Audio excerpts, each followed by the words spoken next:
മുഖ്യമന്ത്രി വി.ഡി. സതീശൻ നിയമസഭയില് അന്യസംസ്ഥാന തൊഴിലാളികളെ അപമാനിക്കുന്ന തരത്തിലൊരു പ്രസ്താവന നടത്തി. അതായത് അവര് മറ്റൊരു സംസ്ഥാനത്ത് നിന്ന് വന്നിട്ട് നമ്മുടെ സംസ്ഥാനത്തെ പണം എടുത്തുകൊണ്ട് പോകുന്നതായിട്ടാണ് പറയുന്നത്. ഇത്തരമൊരു പ്രസ്താവന ഒരു കോൺഗ്രസിന്റെ കൂടി നേതാവായിട്ടുള്ള മുഖ്യമന്ത്രി വി.ഡി. സതീശൻ പറയുന്നത് ഉചിതമാണോ? ഒരിക്കലും ഉചിതമല്ലെന്നല്ല. അങ്ങേയറ്റത്തെ മര്യാദകേടാണ് വി.ഡി. സതീശൻ ഇന്നലെ പറഞ്ഞേക്കുന്നത്. യഥാർത്ഥത്തിൽ സതീശന്റെ വിചാരം സതീശൻ ഏതോ ഭയങ്കര സാമ്പത്തിക വിദഗ്ധനാണ്. അപ്പൊ ഇതാ ഒരു കണ്ടുപിടുത്തം നടത്തിയിരിക്കുന്നു എന്നുള്ള മട്ടിലാണ് പുള്ളി ഇത് പറഞ്ഞേക്കണത്. ഇതിവിടെ സാധാരണ എല്ലാവർക്കും അറിയാലോ. ചുറ്റും നോക്കുന്ന എല്ലാവർക്കും അറിയാം. നമ്മുടെ ഹോട്ടലുകൾ മുഴുവൻ പൂട്ടിപ്പോവും ഇവര് പോയാൽ. ഈ അയണിങ് ചെയ്ത് കൊടുക്കുന്ന ആളുകൾ മൊത്തം തമിഴ്നാട്ടുകാരോ അല്ലെങ്കിൽ ഇതുപോലെയുള്ള ആളുകളാണ്. അപ്പൊ ഇതുപോലെ ശാരീരിക അധ്വാനമുള്ള പണി ഇവിടെ എടുക്കാനായിട്ട് മലയാളികൾ ആരെയും കിട്ടുന്നില്ല. അതേസമയം നമ്മൾ കാനഡയിലോ ഓസ്ട്രേലിയയിലോ ഒക്കെ പോയാൽ നമുക്ക് പാത്രം കഴുകാനൊന്നും മടിയില്ല. കാരണം അവിടെ പാത്രം കഴുകിയാലും മണിക്കൂറിന് ചിലപ്പോൾ 5000 ഒക്കെ വെച്ച് കിട്ടും. പക്ഷെ അതുപോലെയല്ല ഇവിടെ.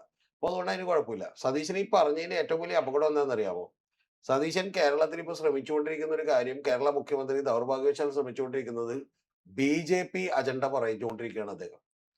അതെന്താന്ന് പറഞ്ഞുതരാം. ഇപ്പൊ ഉദാഹരണത്തിന് ബംഗ്ലാദേശികള് ഇന്ത്യയിലേക്ക് വന്നിരിക്കുന്നു എന്ന് പറയുന്ന ഒരു ധാരണ നമുക്ക് എല്ലാവർക്കും ഉണ്ടായി. എന്തുകൊണ്ടുണ്ടായിന്നറിയാമോ?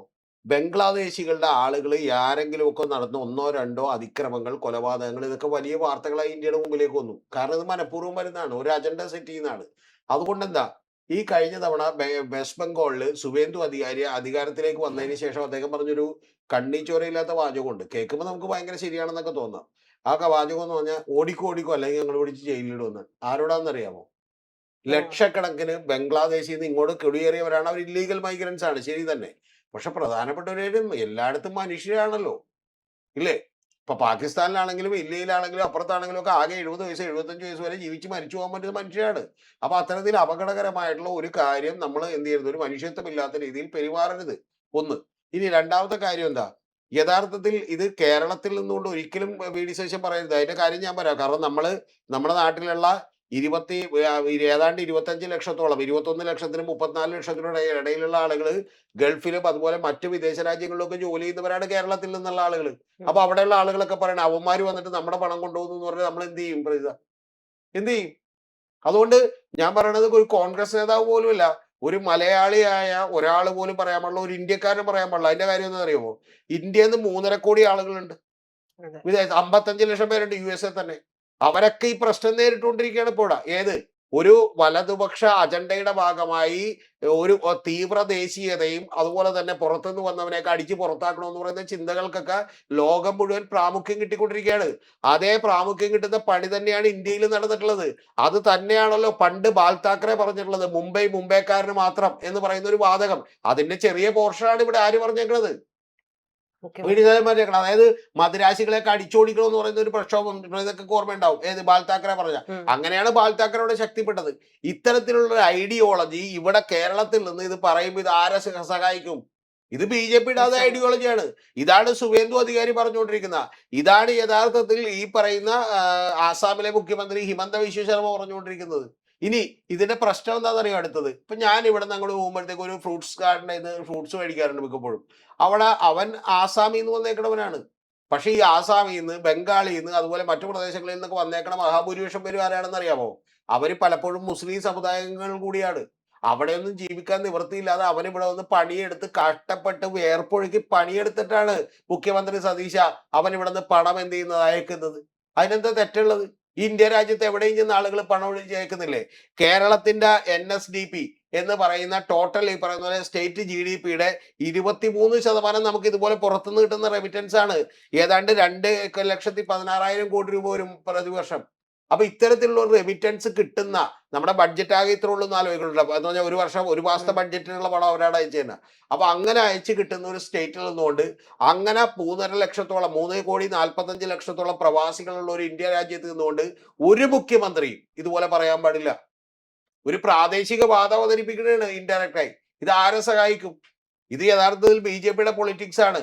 നിങ്ങളുടെ ഇപ്പൊ ഇവിടെ നിൽക്കുന്ന മലയാളികൾ മുഴുവൻ അവർക്ക് ബോധമുള്ളതുകൊണ്ട് കുഴപ്പമില്ല. അല്ലെങ്കിൽ ഇപ്പൊ ശരിക്കും പറഞ്ഞ ആളുകൾ വിചാരിക്കണേ ദൈവം യുവമാരൊക്കെ നമ്മുടെ കാശടിച്ചിട്ട് പോകണമെന്ന് ചോദിക്കുക. അപ്പൊ തന്നെ ഒരു മാനസികമായ ഒരു അകൽച്ച വന്നു തുടങ്ങിയ, ഒരു വിരോധം വന്നു തുടങ്ങുക. ചെയ്യാൻ പാടില്ലാത്തൊരു കാര്യമാണ്. പിന്നെ ഇദ്ദേഹം പറയുന്ന ഇക്കണോമിക്സ് കേട്ടിട്ട് ആർക്കൊന്നും, ഇതൊരു രാജ്യത്തിന്റെ ഡെവലപ്മെന്റ് ആണ് സുഹൃത്തെ. ഇപ്പൊ എന്തുകൊണ്ടാണ് അമേരിക്കയിൽ നിങ്ങൾ അറിയേണ്ടത്, ഇപ്പൊ ഇന്ത്യക്കാരെ ചെല്ലുമ്പോഴത്തേക്ക് ഇന്ത്യക്കാരെ ഓവർ ടൈം നിൽക്കും. പ്രസിഡന്റ് അന്വേഷിച്ച് ചോദിക്കോ, അവിടെയുള്ളവർ ഓവർ ടൈം ഒന്നും നിൽക്കൂല. അവിടെയുള്ളവര് സുഖമായിട്ട് അടിച്ചു പൊളിക്കാൻ വേണ്ടി പോകും. യുകെയില്, അമേരിക്കയില്, കാനഡയിൽ, ഇപ്പൊ കാനഡയിൽ ഇന്ത്യ വിരുദ്ധ റാലി നടന്നേ ഉള്ളൂ. ഈ പറഞ്ഞ കഴിഞ്ഞ ദിവസം ബ്രാംപ്ടണില്, ടൊറന്റോയില്. നിങ്ങളൊന്ന് ആലോചിക്കണം, യുകെയിൽ ഇന്ത്യ വിരുദ്ധ റാലി ഉണ്ട്. അപ്പൊ ഇത്തരത്തിലുള്ള പല റാലികളും നടക്കുന്ന ഒരു അവസരത്തിൽ ലോകമെമ്പാടുമുള്ള പ്രവാസികളായിട്ടുള്ള ആളുകൾ അത്തരം നാടുകളിൽ അവിടുത്തെ ഭരണാധികാരികൾ ഇതേ സമീപനമെടുത്ത് എന്തായിരിക്കും ചെയ്യുക? ഇത് എക്സ്ട്രീം റൈറ്റ് വിങ്ങുകൾ, ഇപ്പൊ UK റിഫോം പാർട്ടി എന്നൊക്കെ പറയുന്ന പാർട്ടികൾ എടുക്കുന്ന നിലപാടാണ്. ഏതാണ്ട് അതിനോട് അടുപ്പിച്ച നിലപാടുകളാണ് ഇവിടെ BJP എടുത്തുകൊണ്ടിരിക്കുന്നത് പല സംസ്ഥാനങ്ങളിലും. അതിനെതിരെ ഫൈറ്റ് ചെയ്യുന്ന ഒരു രാഷ്ട്രീയ പാർട്ടിയാണ് കോൺഗ്രസ് എന്ന് പറയുന്നത്. ആ കോൺഗ്രസിന്റെ അഖിലേന്ത്യാ നേതൃത്വത്തിന്റെ ഈ നിലപാടുകളെ പലപ്പോഴും ടോർപ്പിഡോ ചെയ്യുന്ന ഒരു പണിയാണ് സതീശൻ ഇവിടെ നിന്ന് എടുത്തുകൊണ്ടിരിക്കുന്നത്. ശരിയല്ലേ? യഥാർത്ഥത്തിൽ കഴിഞ്ഞ തവണ തന്നെ നിങ്ങളൊന്ന് ആലോചിക്കണം, വെസ്റ്റ് ബംഗാളില് ഇലക്ഷൻ അട്ടിമറിക്കപ്പെട്ടതാണ്. അട്ടിമറിക്കപ്പെട്ടതിന്റെ അടിസ്ഥാനത്തിൽ അവിടെ മറ്റേ അഗർവാള് മറ്റേ ചീഫ് സെക്രട്ടറി ആയിട്ട് വെച്ചതാണെന്ന് പറഞ്ഞു. അത് വലിയ കളവ് നടത്തുന്നവന് വലിയ പ്രതിഫലം കിട്ടും, സമ്മാനം കിട്ടുമെന്ന് പറഞ്ഞൊരു പോസ്റ്റ് എക്സിൽ ഇട്ടത് മാത്രമേ രാഹുൽ ഗാന്ധിക്ക് ഓർമ്മയുള്ളൂ.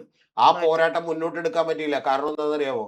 തൊട്ടടുത്ത ദിവസം കേരളത്തിൽ രത്തൻ കേൽക്കറ VD സതീശൻ നിയമിച്ചു. അതുകൊണ്ട് ഇത് ഈ നാട്ടിലെ സാധാരണക്കാരായിട്ടുള്ള പാവപ്പെട്ട ആളുകൾ മനസ്സിലാക്കണം എന്താണ് സതീശൻ പറഞ്ഞുകൊണ്ടിരിക്കണമെന്ന്. ഇത് കൃത്യമായ ഒരു സംഘപരിവാർ റൈറ്റ് വിങ് ലോകത്ത് മുഴുവനുള്ള ഒരു വലതുപക്ഷ അജണ്ടയുടെ ഭാഗമായിട്ടുള്ള പൊളിറ്റിക്സ് ആണ് അദ്ദേഹം പറഞ്ഞത്. തെറ്റായിട്ടുള്ള കാര്യമാണ്. എന്നിട്ട് അദ്ദേഹം പറയുന്ന ഒരു വാചകവും കൂടിയുണ്ട്. ഇത് ശരിക്കും പറഞ്ഞാൽ അവർ തിങ്കളാഴ്ച രാവിലെയാണ് സാധാരണ പണം അയച്ചു കൊടുത്തുകൊണ്ടിരുന്നത്. ഇപ്പൊ അവർക്ക് ഗൂഗിൾ പേ ഉണ്ട്, അതുകൊണ്ട് അപ്പൊ തന്നെ അയച്ചു കൊടുക്കാണ്. വളരെ മിനിമം കാശ് അവരിവിടെ ചെലവാക്കുന്നുള്ളൂ എന്നാണ്. ഇത് ലോകരാജ്യങ്ങളിൽ വർക്ക് ചെയ്യുന്ന എല്ലാ മലയാളികളും എല്ലാ ഇന്ത്യക്കാരും ചെയ്യുന്ന ഒരു കാര്യമാണ്. എന്തുകൊണ്ടാണ്? അവിടെ ചെന്നിട്ട് അവൻ ഒരു 5 സ്റ്റാർ ഹോട്ടലിൽ കയറി ഫുഡ് കഴിക്കില്ല. എന്താ കാര്യം എന്നറിയോ?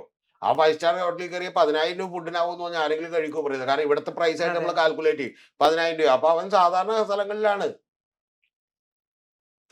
സ്ഥലങ്ങളിലാണ് ടിമോട്ട പോലെയുള്ള സാധാരണ കടകളിൽ കയറിയിട്ട് എന്ത് ചെയ്യും, കഴിക്കും.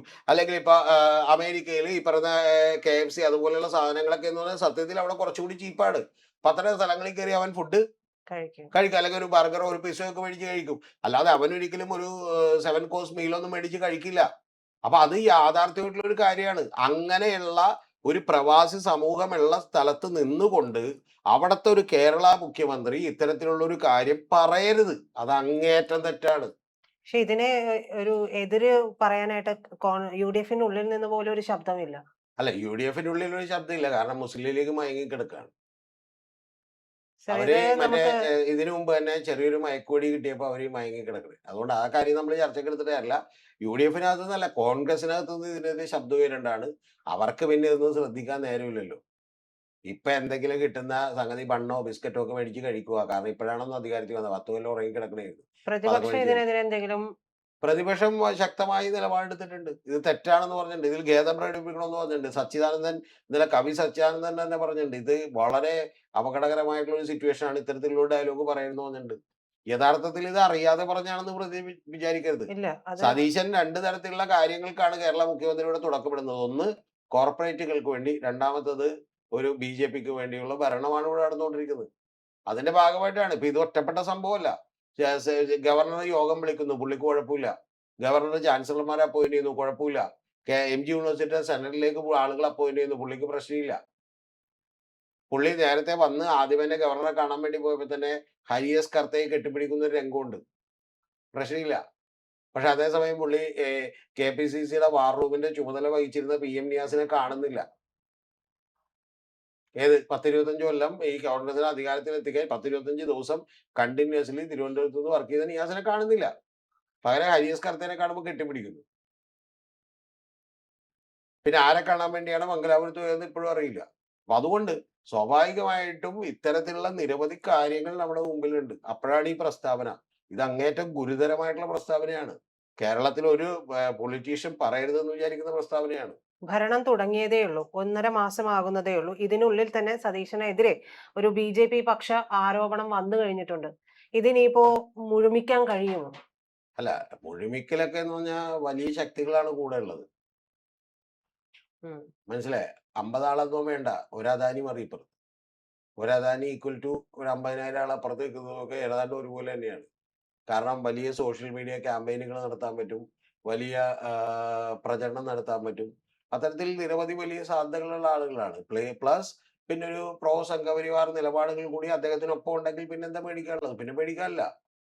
സത്യത്തിൽ പിന്നെ ഹൈക്കമാൻഡിനെ പോലും പേടിക്കാനില്ല. പോയി പണി നോക്കെന്ന് പറഞ്ഞിട്ട് എന്ത് ചെയ്യാം? അതാണ് ഇപ്പൊ ശേഷാദ്രി താൻ അപ്പോയിന്റ് ചെയ്ത് പല കാര്യങ്ങളിലും അപ്പോയിന്റ് ചെയ്ത് പുള്ളി ചർച്ചയ്ക്കൊന്നും തയ്യാറല്ലല്ലോ. വി എം സുധീരനായിട്ട് ചർച്ചയ്ക്ക് തയ്യാറായോ? ഇല്ലല്ലോ. ഇല്ല. അതൊന്നുമില്ല.